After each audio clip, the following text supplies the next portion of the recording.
Welcome to Markham Media. My name is Michael Taylor, and today we have a special guest, Deborah Williams of the Nature Conservancy. How are you doing today? I'm doing well, thank you. Now, you're doing some great work over there, right?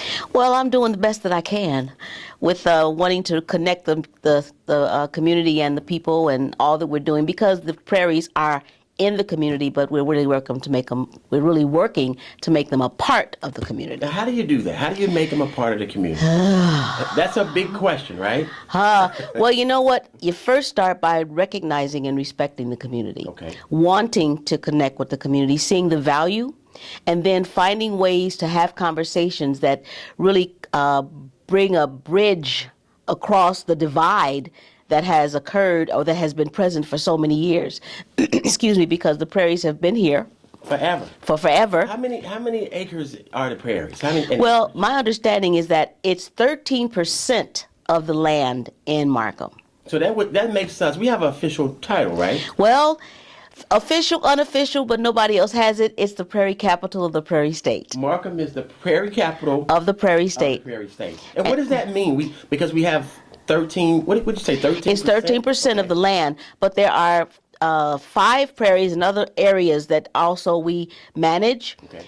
and it's in the city. In the city of And see, that's what's so unique, because most prairies are rural. You know, when you're driving on interstate and you're going further south or whatever, they're not where people are living, where, there's a large population of people. So that makes it very, very unique. And then the numbers of prairies. So it's the prairie capital of the prairie state, because, of course, Illinois is a prairie state. That's it. And so even having that conversation with people and respecting in the conversations works towards the connecting people in the community. Now, when people come out and they see this vast open area, right? What do they think? Are they like mystified? Like, wow. What do they say? Well, it depends on who you're talking to. Because the one prairie that people can see very readily is Sundrop, Okay. which is on Kedzie, going north. Okay. So you see it, we're driving north or south on the left or the right, and it's open area. But depending on who you're talking to will depend on what kind of reaction you get. Because most people don't know it's a prairie. Right. Okay. Most people don't necessarily connect to the value of the prairie. And one of the things about connecting people and the work of the prairies is respecting wherever people are in that conversation. So when you have the conversation, it's like, that's one of our prairies, and this is what the prairie does for Markham, and this is what the prairie does for life in general. So tell me, in your own words, because I see a sense of excitement, and you're getting me excited. Tell me the value. We got 5 prairies, right? So we're in good shape. So what's the value of a prairie? The prairie, for Markham especially, it mitigates flooding. Okay. It soaks up lots and lots of water. It soaks it up. Soaks it up, and then that water doesn't go in your basement. I like that. The people So, should like and that. that's natural. That's a natural. It's natural infrastructure in order to deal with stormwater and all of that. Okay. Because of the plants and all of that, it actually assists in having the air quality be better. So we've got great air quality in the city of Markham. Better than many, because you don't have other places that have all these prairies in the city. Now, how in the world did we get so blessed to have 5 prairies in one city? Who did that? Well, I can only compliment God on that one. And then after that, people who saw the open spaces and said, we need to preserve this. Preserve the prairies. We need to preserve this space. And many of the areas of the prairies have not been bothered since there were glaciers here. Oh my goodness. Now, how many millions of years might that be? I don't know. I have to go back to the history book, but the glacial period, once that subsided and there was that land there were people who saw the value, and they said, we have to maintain and keep these. So that's how you have 5 prairies in Markham, because you had people with that eye and that passion that said, we have to do something so they don't build houses on it, so they maintain it. Because green spaces, because that's also the aspect of nature that people connect with, it's unique and it's necessary in all communities. What about the young people, the young kids? How do you coordinate with? I know you're working with the schools, right? Working with the schools, we have a youth environmental thinkers paid intern program that we do. We've been doing. It'll be 5 years next year. Wait. We started in 2019, whatever that is. Okay. So you're excited. Wait a minute, I gotta stop you. I love the excitement. It's almost like we're out in the prairie talking to you. You know that, right? It is exciting. My background is not what I'm doing in terms of promoting nature and the environment. Have I always been intrigued by it? Of course. I mean, when a bird sings, you see the butterflies. Yes. And when my kids were little, I grew up on the west side of Chicago. Oh, so you were in the city. I was in the city. Right. And see, people say, oh, you don't have nature in the city. Oh, yes, you do.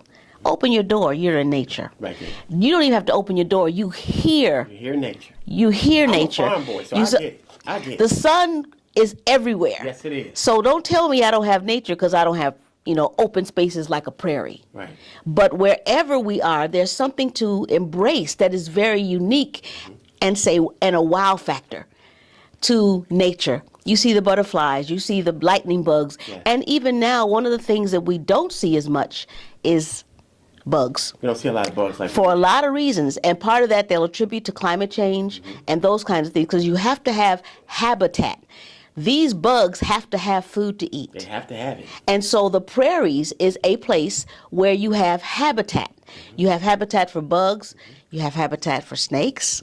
You have habitat like for. snakes, do you? I'm not a snake person. I didn't think so. I'm not. But I've learned to appreciate the role that each plays. The bugs, the snakes, all of the living, we need all of that. all of those things. They have a purpose. They have a purpose. And when I was working for another organization, I used to go do presentations with high schoolers. And when they would come into the room, I would shake each of their hands and look in their faces. And then when we started talking, I said, I shake your hand and I look in your face because each one of you is important. Each one is unique and has a contribution, just like bugs. And snakes. And snakes. And I have learned a lot since I've been working with the Nature Conservancy, and I don't swat bees like I used to. You try to let them live? But because I understand their purpose. We need bees. We need bees, and see, bees, butterflies, even flies, We need them all. they are all in the category of pollinators. And pollinators are very important for our food source. So anybody who eats ought not kill those pollinators, ought not swat those Just usher them off. we can go another way now, and I do the best I can. That means I've been converted because I used to be a Look, fly killer, right? whatever was coming in my space, and especially if they could hurt me, or if I perceived they could hurt me. I have learned since I've been with the Nature Conservancy and working with people like Mr. Nadinger, Carl Nadinger, who is our site manager. He knows he's our resident bug man. We call him the bug man. He knows all the bugs. He knows about that, and he taught me that bees are not naturally aggressive. And he delineated between bees and hornets and all of that. And with that knowledge, I'm able to make different decisions. So you are totally converted. I am converted to not killing them if they're not too close. Because the hornets and the wasps and those things that really are carnivorous, I'm going to protect myself. But I also recognize the role. And once we understand the role of things and we respect it and we see the connection to us, even, I think there is a bit of respect and appreciation. And one of our yet interns who lives in the city, but he was out here for one of our terms, he actually wrote a little paragraph or a little story, and he called it "Let the Bugs Live." Let the bugs live. Let the bugs live. Because we need them. We need them. Now, you've got the mayor coming out to a special event, right? Yes, I do. Something special going on. Yes, we do. And you seem to be equally as excited about it. I am. And it is that special time of the year, right? It is the most wonderful time. Anyway. You know what? What's your favorite Christmas song? Wow. What is my favorite? It could be Nat King Cole. I like that You like one. that one? I like that Bing one. Crosby. I like a lot of the Christmas music. I used to sing a lot. You I did? used to. What's your favorite one? You got it. I enjoyed singing Okay. the Hallelujah chorus. And Hallelujah. that entire, the Handel Messiah, I enjoy that. And those songs that celebrate what I believe in terms of the birth of Christ, but the most wonderful time of the year and all those, I enjoy that. enjoy I it. enjoy Santa Claus is coming to town. I have to have the caveat You don't like of the James Brown version of it, do you? I enjoy it. I enjoy it. It's unique, and it's like, oh yeah, go ahead, James. We got to get it.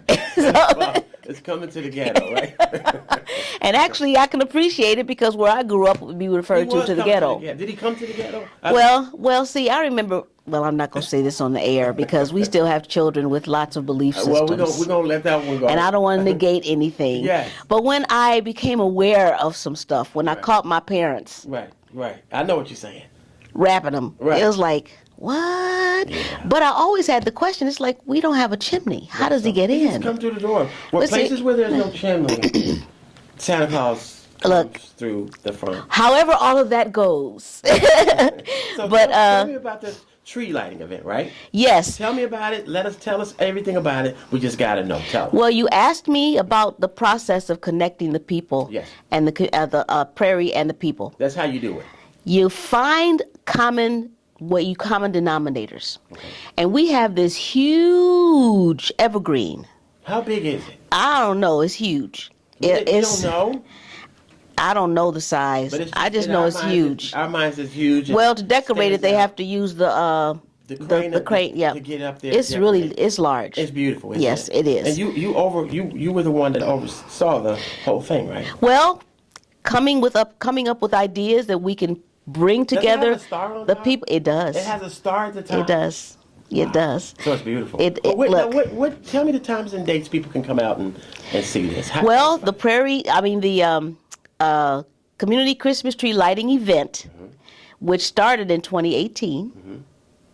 Wasn't it 2018 or 19? Anyway, we've done it for a while, but we had to make some adjustments because of the pandemic. Right. But the very first year, we had the people coming from the neighborhood and the officials in the office. And the office is in a house. Okay. But we had the cookies or the Christmas pastries and the cocoa and all of that came in meeting people. Because one thing about the connecting people in nature, sometimes people are more cognizant about connecting and making sure that the environment is healthy. Right. But I'm not necessarily connected to you. Right.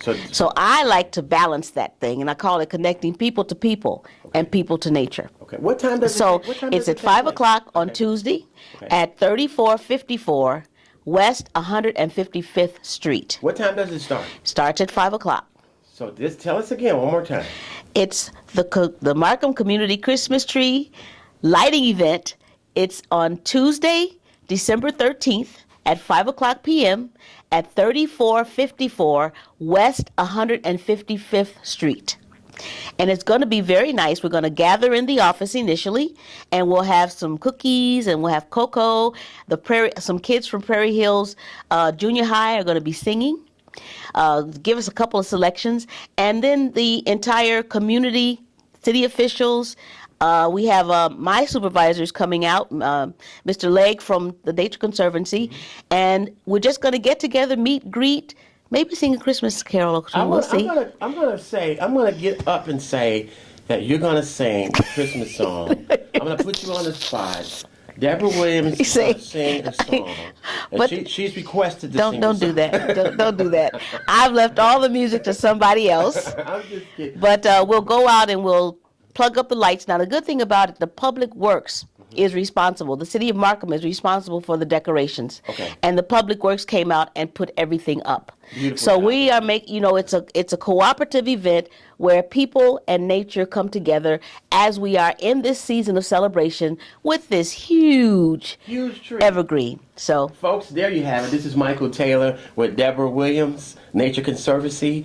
And as you can see, there is excitement that just is everywhere around you. What? You've got me excited. And we're going to have some fun at this Christmas tree lighting, connecting the community, right? That's what you said, right? It's connecting people to people Yep. and people to nature. The people to people are the people of the Indian Boundary Prairies who manage the prairies, who do the work there with their expertise, and the people of the community where we are. We want to be a part of the community and not just in the community. Folks, there you have it. This is Michael Taylor on Markham Media. Until we see you again. Thank you. Thank you.